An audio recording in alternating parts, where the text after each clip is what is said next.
नवी मुंबईच्या डी.वाय. पाटील स्टेडियमवर हरमनप्रीत कौरच्या टीम इंडियानं इतिहास घडवलाय।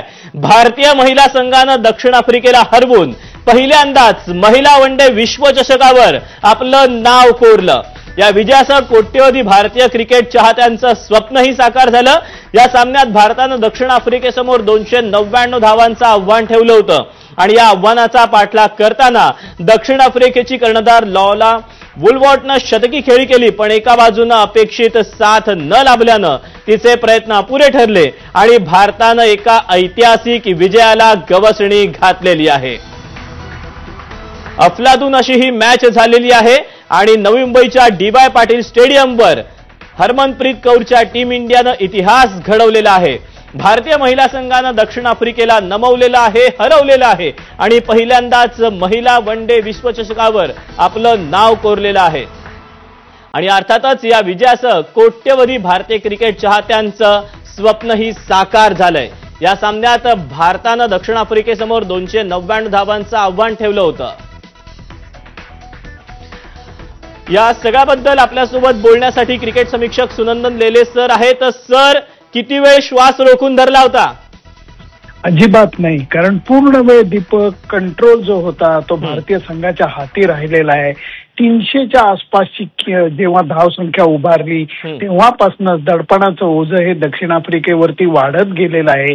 त्यांच्या कप्तानाने अफलातून शतक केलेलं आहे, पण तिची विकेट गेल्यानंतर गोष्टी बदललेल्या आहेत आणि भारतीय संघाने दिवाळी नंतरची दिवाळी साजरी करायची लोकांना एक जबरदस्त संधी दिली आहे। पण सर, यासोबतच जर प्रामुख्याने उल्लेख करायचा झाला तर आजच्या मॅचच्या बाबत जर दीप्तीचा परफॉर्मन्स असेल किंवा अष्टपैलू म्हणून जे जे आपले प्लेयर्स चमकलेले असतील, शफाली वर्मा असेल, यांच्या कामगिरीबद्दल काय सांगाल? शफाली वर्मा आणि सलामीला तिने केलेली शतकी भागीदारी ही पाया रचून गेली, कारण स्मृती मंदाना आणि शफालीची शतकी भागीदारी ही फार मोलाची होती। त्यांनी एक टोन सेट झाला आणि त्याच्यानंतर तळामध्ये दीप्ती शर्मा आणि रिचा घोष यांची भागीदारी मोलाची ठरली आणि दीप्ती शर्माचं कौतुक करावं तेवढं कमी आहे, कारण या पोरीने अर्धशतक पण केलं आणि 5 विकेट काढण्याची कमाल करून दाखवली आहे। क्या बात है। या सगळ्यामध्ये खरं तर दक्षिण आफ्रिकेचे कर्णधार लॉराची शतकी खेळी ही त्यांच्यासाठी खरं तर कुठेतरी जमेची बाजू होत होती। ती केव्हा बाद होणार याकडे सगळ्यांचं लक्ष लागलेलं होतं। त्यावेळेला कुठेतरी असं थोडंसं काळजामध्ये धस्स झालं होतं। एक भागीदारीच्या वेळेला झालेलं होतं, कारण डकक आणि त्याच्याबरोबर लॉरा वुलवॉर्ट या दोघींनी जी पार्टनरशिप केली त्यावेळेला थोडंसं वाटलं होतं की अरे हे काही चमत्कार तर करणार नाहीत ना, परंतु तो काळ असा होता की त्यावेळेला 1 विकेट आणि गोष्टी बदलणार होत्या।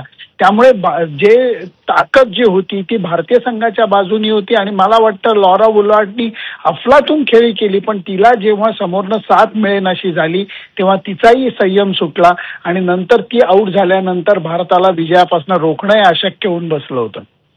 मात्र सर, खरं तर अनेक विश्वचषकाचे सामने तुम्ही हे प्रत्यक्षपणे अप्रत्यक्षपणे पाहिलेले आहेत। रोहितला जिंकताना बघितलेलं आहे, या अगोदरचे देखील अनेक सामने आहेत। मात्र हा सामना पाहताना काय वेगळेपण वाटलं?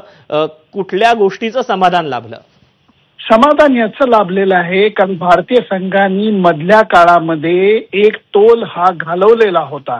जागोपाठच्या सामन्यामध्ये पराभव झालेला होता आणि त्याच्यानंतर भारतीय संघाने जो गिअर टाकला तो गिअर फार महत्वाचा आहे, कारण सेमीफायनलमध्ये ऑस्ट्रेलियाला एवढ्या मोठ्या धावसंख्येचा पाठलाग करून पराभूत करणं इथेच खरं तर तो पाया रचला गेलेला होता आणि नंतर शिखर चढवलं गेलेलं आहे त्या अंतिम सामन्यात।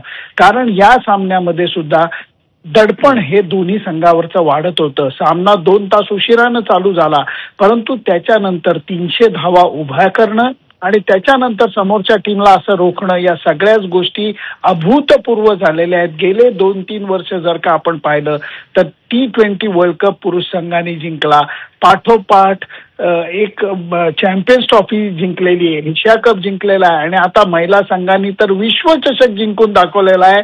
प्रतिका रावळला आता खुर्चीत बसवून मैदानात आणलं जात आहे, कारण तिचं सुद्धा योगदान हे खूप मोठं होतं दीपक।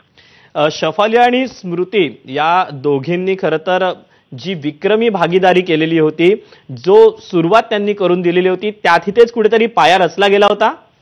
100%. कारण जेव्हा सुरुवात चांगली होती त्यावेळेला नंतर मग मोठी धावसंख्या उभारणे शक्य होतं. जर सुरुवातीला विकेट गेल्या तर दडपण भारतीय संघावरती वाढलं असतं, हे त्या दोघी जाणून होत्या. आणि शेफाली वर्माचं तर काना मागून आली तिखट झाली अशी तिची अवस्था आहे.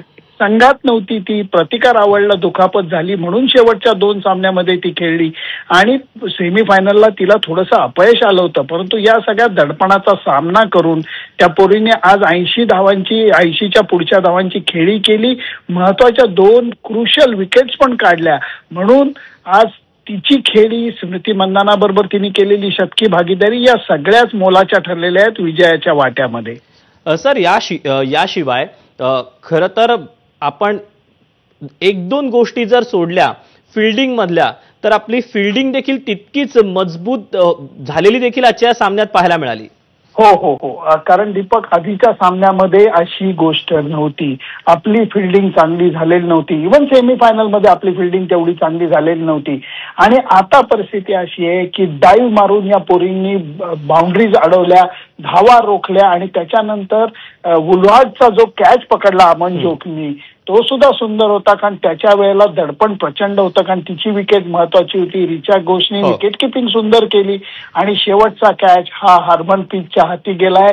याच्यापेक्षा पोएटिक एंड काही होऊ शकत नाही. सर, या संपूर्ण मॅचचं जर वर्णन एका वाक्यात करायचं असेल, या विजयाचं वर्णन करायचं असेल तर कसं कराल? दिवाळी नंतरची दिवाळी रे मित्रा. कारण सगळेजण आता आनंदाने, वाजलेत किती, 12 वाजून गेलेले आहेत, पण कुणीही तक्रार करत नाहीये. कारण या आनंदामध्ये संपूर्ण भारत देश सहभागी होतोय. दिवाळी नंतर दिवाळीच्या वेळेला लोकांनी फटाके थोडेसे राखून ठेवले होते, ते राखून ठेवलेले फटाके हे आज बाहेर काढून वाजवलेले आहेत. त्यामुळे दिवाळी नंतरची दिवाळी असंच मी वर्णन करेन.